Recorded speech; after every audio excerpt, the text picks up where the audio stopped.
Qué mejor entonces que consultar al respecto a uno de los hombres que lo conoce, que ha escrito sobre él, que comprende su pensamiento, que ha publicado Poliedro, entre otras cosas, y Amistad Social, y nos congratulamos en saludar en este momento. Miguel Ángel Barrios, ¿cómo estás, Miguel?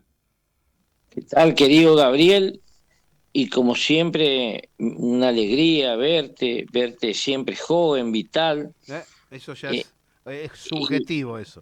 no, no, y produciendo y por supuesto haciendo una correa de transmisión entre la cultura y la identidad nacional a partir de los medios de comunicación.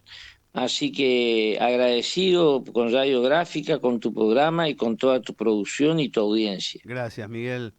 A ver, ¿cuáles son los desafíos que tiene que afrontar este Papa, este Jorge Bergoglio que se ha levantado, que se ha puesto nuevamente en marcha? Bueno, los desafíos son los mismos desafíos complejos que lo acompañaron en todo su papado, que vos lo describís mejor que nadie en la Argentina.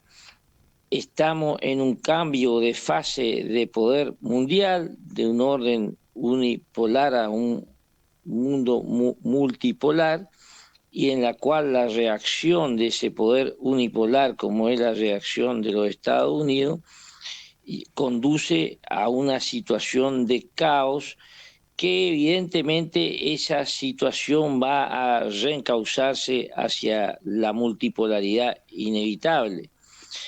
Por el otro lado, esa multipolaridad obliga a, me parece a mí, en el pensamiento de la teología popular y de nuestro querido Francisco, avanzar en un diálogo de una diplomacia vaticana con todos los puntos de poder mundial. Y en eso está pendiente. Para él lo principal era, antes de su problema de salud, su viaje a China. Ujú. Eh, no olvidemos que fueron un jesuita, Mateo Ricci, los jesuitas los primeros que entraron a la ciudad sagrada allá por el 1500 en China. Luego está el problema de la guerra mundial de Artroso, que él fue el primero que lo advirtió y lo pronunció, que la guerra entre Estados Unidos y la OTAN, en la cual, por un lado, hay un intento de diplomacia aparente de Donald Trump, pero sin reglas claras y con una Europa desorientada estratégicamente. Eso evidentemente le debe causar mucha preocupación, porque él necesita, me parece a mí, una teología, y en eso también insistió, de recuperar una Europa cristiana. La creación de la Unión Europea es la creación de la Europa vaticana de Adenauer y Schuman. Por eso él se reunió con el G7, advirtió lo de la inteligencia, Sí. los peligros de la inteligencia artificial, y denunció la secularización y la falta de valentía de Europa en reconstruir una identidad que lo emancipe de los Estados Unidos. Lo dijo públicamente a los presidentes en varias reuniones, que o fuera invitado o a niveles de audiencia. Evidentemente el otro tema que le genera preocupación es la asimetría de riqueza, la mala distribución de la riqueza a nivel mundial de una élite globalista, financiera y tecnológica, que también conduce a una globalización de la indiferencia. Y esa globalización de la indiferencia lleva a gobiernos totalitarios, populistas. No confundir el populismo xenofóbico de estas élites con los popularismos o movimientos nacionales populares. Él lo denomina popularismo. Me refiero a aquellos movimientos que buscan recuperar la dignidad de los pueblos, la justicia social, la soberanía política, como fueron los movimientos sociales y nacionales acá de América Latina, en el que el nuevo sujeto histórico que encuentra Francisco es el movimiento obrero y los movimientos sociales. Ujú. Y por Ahí el es otro, donde manifiesta su oposición a lo que sería la filosofía básica, ¿no?, del capital financiero, la cultura del descarte. Dejar de lado a los jubilados, por ejemplo, dejar de lado a los pibes, tomar la productividad de cada ser humano como eje central de la valoración. totalmente, es decir, lo que él llama, y siempre llamó la doctrina social de la Iglesia, y Francisco apuntó siempre un sistema económico que lleva al descarte, a los ancianos, a los niños, a la polarización y a la aniquilación de los pueblos, a un nuevo dominio. En ese nuevo dominio que intentan en un modelo de la esfera aplanando la diferencia, Francisco recurre a la imagen del poliedro, es decir, recuperar los particularismos, o sea, las soberanías particulares de los pueblos en el marco de la unidad o de una unidad de diálogo, o sea, un mundo de equilibrio de poderes. Ujú. Y en ese sentido, rescata, por supuesto, la patria grande, ¿no? Acá en América Latina, en esa economía del descarte o economía casino que él denuncia de esta élite globalista antidemocrática y también de los mercenarios, los mercaderes de las armas y del narcotráfico, él rescata la integración regional y le preocupa las nuevas movimientos religiosos que generan una religiosidad a la carta, una religiosidad en que el beneficio del reino es el beneficio económico, que son la llamada teología de la prosperidad, que son los que financiaron el golpe de Estado en Bolivia, Ujú. atacaron a Dilma Rousseff a- y a- y a Lula en Brasil y que hoy tienen casi 100 diputados en Brasil. Eso también es una preocupación, por eso hizo la conferencia del Sínodo de la Amazonía allí en Brasil como un Ahora te gesto. voy a preguntar por eso, pero ya que estamos, antes de saltar en los desafíos y de seguir incorporando temáticas, estás trabajando sobre eso, estás trabajando sobre la cuestión Metol Ferré, ¿no? Estás escribiendo en derredor de la ligazón entre el pensamiento de estos dos grandes americanos. Sí, sí, porque eh, me parece a mí que, por supuesto, que las aristas de Francisco da para multidimensionalmente, pero creo que en lo que a mí respecta, y un poco es lo que me une contigo, es la idea de que sin América Latina no hay posibilidad de soberanía posible, que en el fondo es el pensamiento fecundo de San Martín, Bolívar Irigoyen y Perón. Ujú. Francisco es hijo de esa teología popular que Ujú. encuentra en tres o cuatro, en tres sacerdotes argentinos, Gera, Escanone y Rafael Telo, y en el uruguayo, el laico católico Metol Ferré.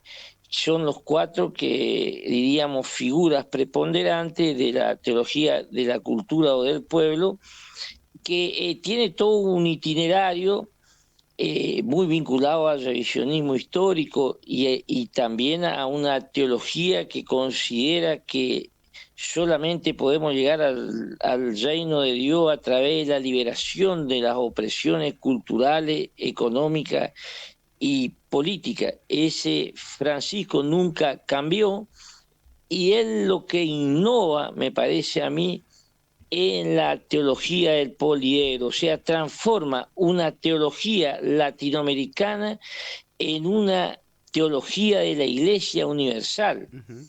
Por eso me parece que está asegurado su legado, porque en el colegio cardenalicio, él con la facultad de nombrar cardenales, me parece que su legado va a tener continuidad. Ah, ahí me interesó mucho. ¿Qué ha ido construyendo políticamente puertas adentro del Vaticano, Francisco? Y bueno, él lo que ha construido es, primero, el colegio cardenalicio, o sea, concretamente, el cónclave que va a estar, va a elegir al próximo papa una vez que Francisco físicamente nos deje y pase a la eternidad. En su mayoría los 170 y pico de los 170 y pico de cardenales, el 70% de esos cardenales, 80, han sido nombrados por el Papa Francisco. Claro. Eso es un tema concreto. Y en lo que respecta a al programa de él, es este programa de una iglesia en salida desde las periferias existenciales y geográficas, es decir, deseuropeizar la iglesia para hacerla el pueblo católico universal, desde una teología latinoamericana que con él se convierte en programa de gobierno mundial desde el Vaticano. Ujú. Ese es el vínculo.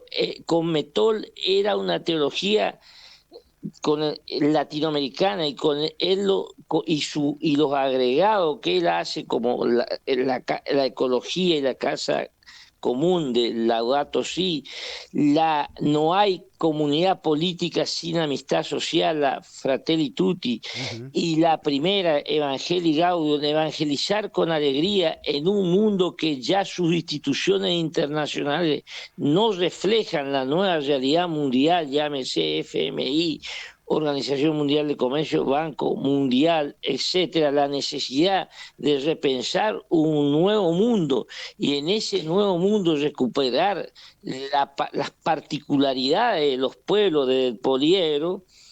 Ese mundo va a estar en movimiento en el esquema que él deja, que es una iglesia de la sinodalidad, o sea, en asamblea permanente, en un diálogo de escucha. La sinodalidad implica caminar juntos. Esa idea de sinodalidad estaba paralizada en la iglesia, él lo retoma, y esa fue la que le permitió al cristianismo crecer, la sinodalidad. Los primeros 400 años del cristianismo, que le permitió a la iglesia cristiana vivir 2000 años, justamente se basó en la sinodalidad, en la escucha. Y eso hoy, eso ya es inevitable. Bergoglio me parece que va a ocupar, a mí me da una profunda contradicción personal, porque por un lado reconozco al hombre que salvó al cristianismo de la mayor crisis de la historia, que es la renuncia de su teólogo máximo, Ratzinger, por no tener más fuerza física ni espiritual, he dicho por él, para conducir a la Iglesia Católica, y viene un argentino a salvar a la Iglesia.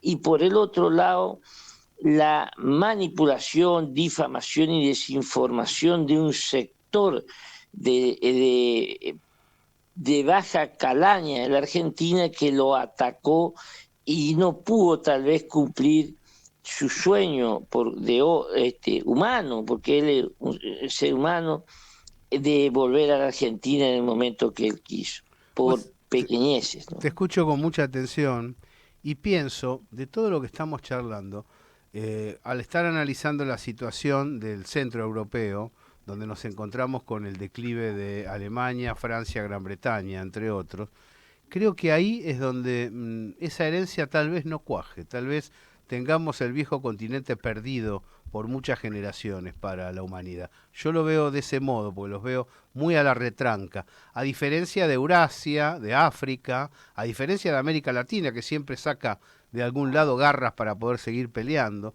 Creo que Europa está knockout. No, no, totalmente. de acuerdo, la realidad indica eso. Simplemente lo que decía era que eh, Francisco y la diplomacia vaticana hubiera querido o hubiera pretendido una Europa que tenga, teniendo Claro. sus raíces en una propia identidad, no en el seguimiento y ser el furgón de cola de los Estados Unidos, que es lo que llevó a Europa a esto. Ujú. Tal cual, tal cual. ¿Y qué otros puntos observás como desafío? Imagino que también él estuvo allí, estuvo en la zona de Asia Occidental, dando su mensaje de paz en un lugar muy caliente del planeta. Pienso que los conflictos bélicos, tanto Ucrania como Gaza, lo deben preocupar, deben Bueno, el motivar en él caso, llamados a la paz muy intensos y de lo más concretos posible. sí, él es un crítico al régimen de Netanyahu, él en su ese lenguaje semiótico, porque lo de ayer es un lenguaje semiótico, es como Jesucristo que entra despojado a Israel en Semana Santa con la corona de olivo hacia la muerte y la redención y salvación de la humanidad. Ayer apareció con una camiseta manga larga y Ujú. un poncho argentino Sí. en un signo de realmente de grandeza del poder como servicio. En ese sentido, por supuesto, la política de Israel y de los Estados Unidos en Medio Oriente es suicida y es uno de los temas que en un momento inclusive conversó con Putin Ujú. cuando salvó la cuestión de la invasión a Siria. Un diálogo importante y no tan conocido con Irán al máximo nivel. Totalmente, te puedo asegurar que es así. Me Sí, consta por sí, algunos conocidos comunes que tenemos. Sí. sí, sí, eso es de máxima importancia. Eso es muy importante porque en Medio Oriente se está produciendo un hecho poco conocido, que es la unidad subterránea entre chiita y sunita. Y todavía a partir de un proceso, por supuesto, él entiende la historia como proceso, el tiempo es superior al espacio, dice él, Ujú. y la unidad prevalece sobre el conflicto, y de esa perspectiva, Sí. por supuesto, y la cuestión de una preocupación muy latente en él, creo que es el único que lo expresa a ese nivel, es la peligrosidad y la autonomía que ha tomado la automatización a través de la digitalización y la inteligencia artificial a tal punto que los humanoides puedan reemplazar en esta carrera tecnológica, en esta caliente, si no hay una base ética en esa carrera, al ser humano. La inteligencia artificial por primera vez pone en peligro a aquellos que somos los depositarios a través en el génesis de la tierra para cuidarla, para preservarla, como él lo dice en la Laudato Si, que somos nosotros los hombres. En ese sentido, la inteligencia artificial es un gran peligro mundial y a nivel de los países yo noté su gran preocupación última en una ideología que él lo denomina la ideología más peligrosa como colonizadora de los pueblos, que es la ideología de género. Es decir, que a partir de reconocer la diversidad de género que hace a la riqueza de sentirse sujeto y al mismo tiempo de unir polo opuesto, a, que los reconoce perfectamente y es el primer papa que además dialoga con estos sectores, hacer de eso una ideología, transformar eso en un fundamentalismo, lleva a perder las unidades del poliedro. Ujú. Claro. Eh, Este, y eso lo ha denunciado expresamente el pangénero o la ideología de género como fundamentalismo, no como reconocimiento a esa situación. Y esos son los conflictos, las cuestiones internas que él también deja pendiente, pero lo inició él. Lo que pasa es que con Lo, esos arrestos choca con el capital financiero. Es decir, totalmente. El enemigo número uno del capital y financiero, hay que eso. recordar algo que vos mencionaste cuando empezamos a charlar, la muy fuerte exposición. Él llega y se sienta en Davos y les dice, me escuchan, y les dice, el tema inteligencia artificial, si no tomamos en cuenta esto vamos a tener serios problemas. Sí, Me pareció excelente que el Papa incurriera en la cuestión y empezara a debatir sobre los aspectos prácticos y espirituales de la inteligencia artificial. absolutamente, a tal punto que eh, creó una comisión y no nos olvidemos que en el plano, y en esto vos sos un especialista, en el plano de la guerra en Ucrania, el tema de la inteligencia artificial ha sido, y de la robótica vinculada a la inteligencia artificial, ha sido determinante. Ujú. Y ha sido, diríamos, preponderante una de las innovaciones de la guerra en lo que hace a tecnología militar. Pero la inteligencia artificial atraviesa todo y lo más peligroso es que por primera vez es una inteligencia que puede tomar autonomía del ser humano. Esto obliga a América del Sur a tener un área de inteligencia artificial unificada, pero lamentablemente la Argentina se ha transformado en un laboratorio de ensayo de un partido digital con un líder sui generis y aliado con los sectores vinculados a esta élite globalista financiera y también bélica de judío norteamericana, y esto hace de que esto, más la posible derrota de, o no, va a estar muy difícil, de Lula en Brasil, puede ser que no, esto nos lleve puesto el siglo XXI a América del Sur. Y esto hay que decirle porque nos obliga a nosotros que somos partidarios de la patria grande y de Perón, pero del Perón de siempre, no los que por ahí se denominan peronistas y nos lo son en su totalidad, a dejar de lado pequeñeces y pelear por esta última fase de la segunda independencia o la nada, Ujú. y tenemos muy poco tiempo. Miguel, ¿cómo se llama el libro Metol Ferré, Francisco? ¿Qué título le has Bueno, puesto? yo le puse, pero reitero, estoy en las correcciones finales, eh, Teología del Poliedro y la Patria Grande, aporte a la Iglesia Universal.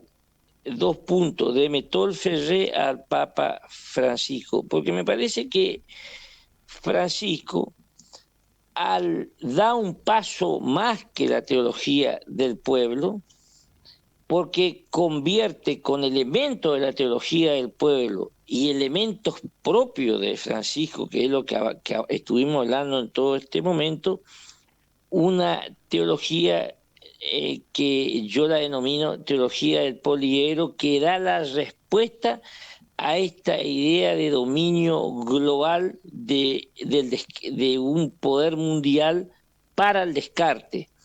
Y entonces el único que da respuesta porque la iglesia no se divide en conservadores y progresistas, sino que decía el sacerdote An Baltasar, y Metol siempre repetía eso en teología fuente y teología reflejo.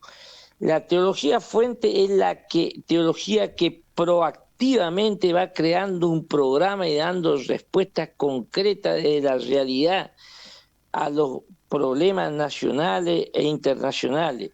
Y la teología conservadora, más llamada conservadora, sino la teología reflejo, es la que está repitiendo anacrónicamente concepto teológico, pero más como ideología que como respuesta a la realidad. Y yo creo que en ese sentido el Papa Francisco, con la teología del poliedro, transforma a la teología latinoamericana, con los ingredientes riquísimos que él lo agrega, en la teología fuente para dar respuesta al mundo de una globalización que puede llevar al caos absoluto al mundo. Y por eso es el enemigo número uno de todos estos sectores que estuvimos hablando, porque es el único que ha dado respuesta y por eso es el principal líder mundial. Miguel Barrios, un fuerte abrazo desde la gráfica.